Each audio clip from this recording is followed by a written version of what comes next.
Hello friends, అందరికీ welcome to my channel. ఈరోజు చాలా సింపుల్గా ఇంట్లోనే రొయ్యల కూర ఎలా చేసుకోవాలో చూసుకుందాం.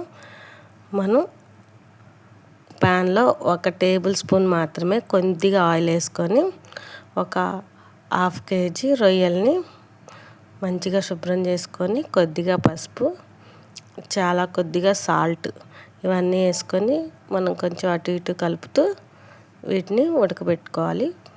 మంచిగా బాయిల్ అయిన తర్వాత ఇందులో ఉన్న వాటర్ అన్నీ ఇంకిపోయేలాగా, ఇదిగోండి చూసారు కదా, అలా ఇంకిపోయేలాగా మొత్తం కలుపుకోవాలి.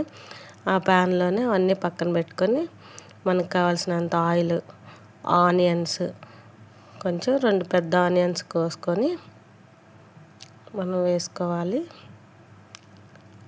మంచిగా ఆనియన్స్ కొంచెం వేగిన తర్వాత ఇందులోనే ఒక 2 యాలకులు, ఒక 4 లవంగాలు, ఒక 1/2 ఇంచు చెక్క అనమాట, ఇవన్నీ వేసుకొని వేపుకోవాలి. మరీ బాగా గోల్డెన్ బ్రౌన్ కలర్ అవసరం లేదండి, కొద్దిగా మగ్గితే చాలు. ఆనియన్స్, 2 టమాటాలు, ఒక 4 పచ్చిమిరపకాయలను కూడా మనం కట్ చేసి ఇలా మొత్తం కలుపుకుంటూ వండుకోవాలి. ఇందులోనే కొద్దిగా కరివేపాకు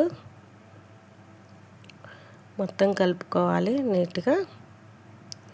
ఇవన్నీ మగ్గే వరకు మనం మగ్గించుకోవాలి. రుచికి సరిపడా ఉప్పు వేసుకొని మనం మంచిగా ఉడికించుకోవాలి.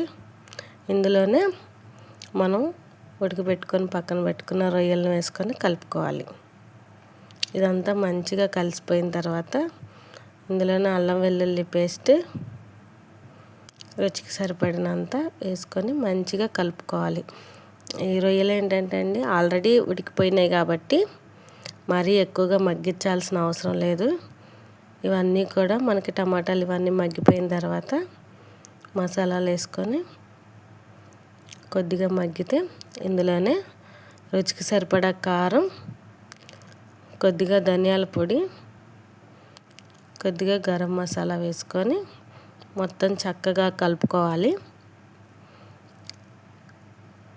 కారం కొంచెం కూర వాసన ఉంటుంది కదా, అది పోయిన తర్వాత మనకి గ్రేవీకి కావాల్సినంత వరకు ఒక గ్లాసు 100 ml గ్లాస్తో గ్లాస్ వాటర్ పోసుకొని మంచిగా కలుపుకోవాలి. కొంచెం పొంగు వచ్చిన తర్వాత మనకు బాగా ఉడకబెట్టుతుంది కదా,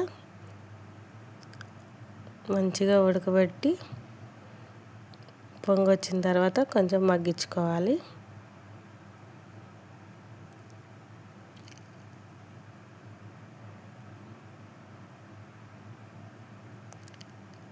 అంతేనండి, వాటర్ పోసుకొని మనకి గ్రేవీకి అన్నట్టు ఈ వాటర్ కూడా కొంచెం ఆఫ్ అయ్యే వరకు కొద్దిగా కసూరి మేతి, కొద్దిగా గరం మసాలా, కొద్దిగా ధనియా పౌడర్ ఇవి కూడా వేసుకొని మంచిగా కలుపుకోవాలి.